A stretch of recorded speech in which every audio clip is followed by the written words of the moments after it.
My name's Noah. There's a bunch of people in the room right now, and I don't think they agree with this statement. This is if I speak. If I speak, I am in big trouble. Arsenal had one of the best transfer windows this season. I'm saying they had one of the best transfer windows this summer. You had United, who also had a good window. You had Aston Villa, also a good window. But when you look at it, you look at what Arsenal actually did, it was a fantastic window. They had the biggest net spend out of any other Premier League club, but it was for a reason. They had to fix a lot of issues in the squad. They brought in 5, 6, 7 different players. They brought in Ben White. They brought in Nuno Tavares. They brought in Lokonga. They brought in Odegaard. They brought in Tomiyasu. They brought in Ramsdale. And they let go of quite a few players as well. But when you look at the squad needs going into the market, they're in the same position as Chelsea and City were a few years ago, when Chelsea spent over 200 million doing the same thing to invest in a lot of different areas in the squad. Same as City a few years ago, almost 300 million pounds when they brought in Mendy, when they brought in all those guys. So to go out and spend 130 million is not much. And people are overreacting about how much they spent this year, having the biggest net spend. That's really not much compared to the other teams and what they did a few years ago. Now you look at what quality players they actually brought in. They had a few things to do going into the window. Their squad was aging, which they had to get some players out, and they replaced them with younger players. Odegaard, Tomiyasu, all of them under 23, under 24. But they really did get some of those older, experienced players out and bring in some younger, fresh guys. They also needed to strengthen the mentality of the squad. Let's be honest, Arsenal have been They had a weak mentality, but they brought in Lokonga, who was the captain of Anderlecht at 21 years old. Vincent Kompany talks very highly of him, one of the best Premier League captains ever. You have Odegaard, the captain of Norway. Holland's also on that team. You have Tomiyasu, who's a warrior. Ben White, who for 50 million pounds, I already know some of you guys are going to come at me for Ben White being 50 million more than Varane.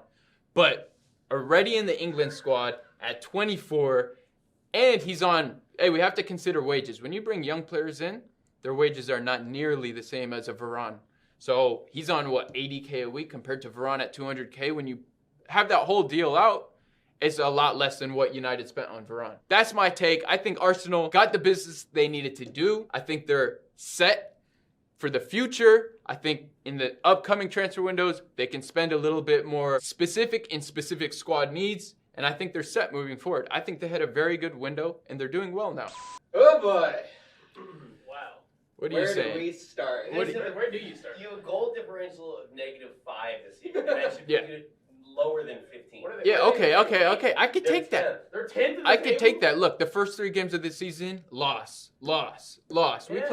We played Chelsea, we played City, both in the Champions League final last year.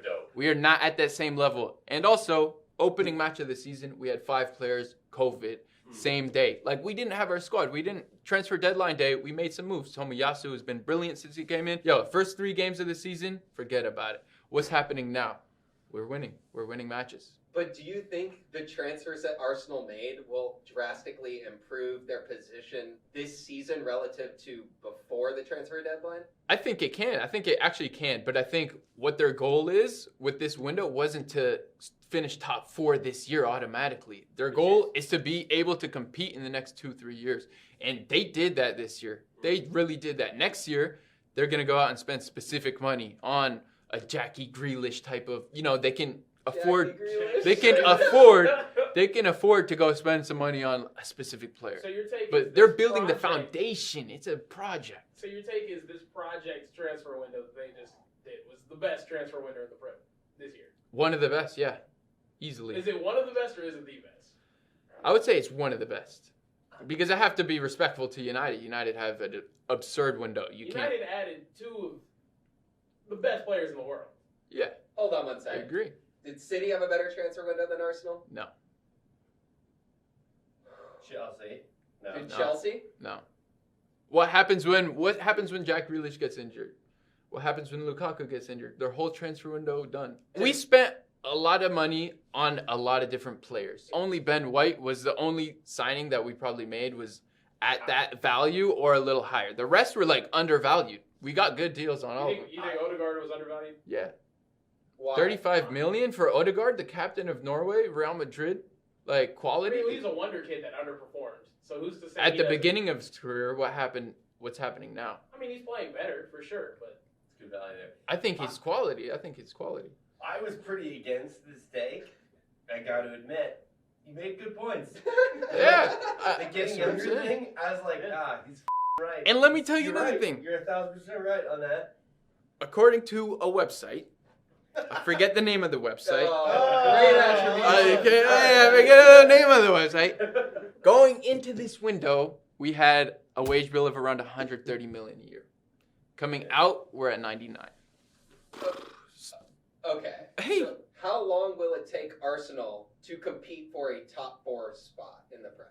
I think next year, realistically, if they're not competing next year, Mikel should get sacked. And do you think it's because of this specific transfer window that they should compete for a top 4 spot next year? Yeah. Hey, it's a project, and if the project doesn't work out, then it's failing. They didn't bring these players in to do I nothing. know, but how can you rate something as one of the best when it is a project at the end of the day?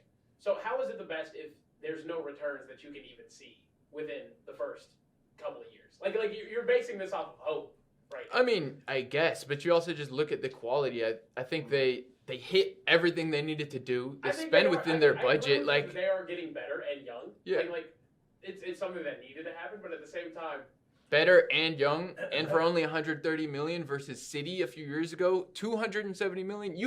All you guys would be saying if Arsenal spent that much money, they had the best window. But look what happened. Benjamin Mendy, where is he now? They spent over 50 million on a left back. Like, why you need to go spend money just to have the best transfer window? It just doesn't make sense. It's similar to like Ramsdale. Okay, you look at Ramsdale. Everyone's like, you overspent so much. Like, we spent a good amount on Ramsdale, but he's a leader. He commands the box, and he was the player of the year for like 3 seasons in a row. When does it come to fruition or failure? Like, when are you like, okay, this is like, what's the? This year, we'll write this year off. I think next year. I think next year it's like, yo, you have to have an impact because it's not like we bought 19-year-olds. We're buying like 22 to 24-year-olds, like entering the prime. It's like that was a project. If they're not successful next year, it's a big problem. I just fail to see how even next year they break into the top 4. Is Europa League an okay, satisfactory finish next season for Arsenal? I think I wouldn't be happy with that. I just don't see how they're going to be more talented than any of the top 4 is next year. Yeah. In City, Chelsea, Liverpool, United. It depends. I mean, honestly, it depends. I think the manager has a big deal with that. Like Jurgen Klopp at Arsenal, I think we would be seeing a whole different squad, a whole different team. He should be sacked for not beating out those 4 teams. I think he's had enough time, not just for that, but like if we don't see a big change, like he should be sacked. We're not gonna just. I agree. Say like a 5th place finish in the table. Like you just missed out. I mean, okay, 5th place finish, just missed out. Yeah. Okay, I'm happy. We're building. We finished 10th or whatever last year. I don't even know. Like we're building. You're right there right now too. I think that Chelsea and I wouldn't rule out other clubs like going down. Like United, like is at the peak where it's like. Ronaldo's 36. It's now or never. They're building for now. Like Arsenal could take places. Sounds like you have another hot take on the horizon about United. Well, you're just getting me ramped up right now. I mean, keep in mind, like Arsenal even won a trophy, the FA Cup, when we were just absolute. Hey, that's a big trophy in England. Where does Arsenal finish this season? And with your ideal transfer window next season, where should Arsenal finish in the table? I think this season they'll finish anywhere from 8 to 6, 5. Next season should be top 5. Is that your hope, or is that what you think? It's dependent on how like it's hard to predict. Like Mikel Arteta still hasn't like reached his peak. Okay. I'll say this year is what I think. Next year is what I hope. Okay. And if next year it's not, it's like sacked easily. You delivered your take. We've obviously responded accordingly. Any second thoughts? Any doubling down? What's your overall opinion afterwards? I'm doubling down. Arsenal's winning the title this year. No, I'm just joking. I'm doubling down, though. I'm definitely doubling down. I think we did a very, very good business in the window. So, all right, that's If I Speak. My name is Noah. You can follow me at KidPesh, at Pesh Football. Drop your comments down below on where you think Arsenal is going to finish. Leave a like, subscribe, and I'll catch you next time.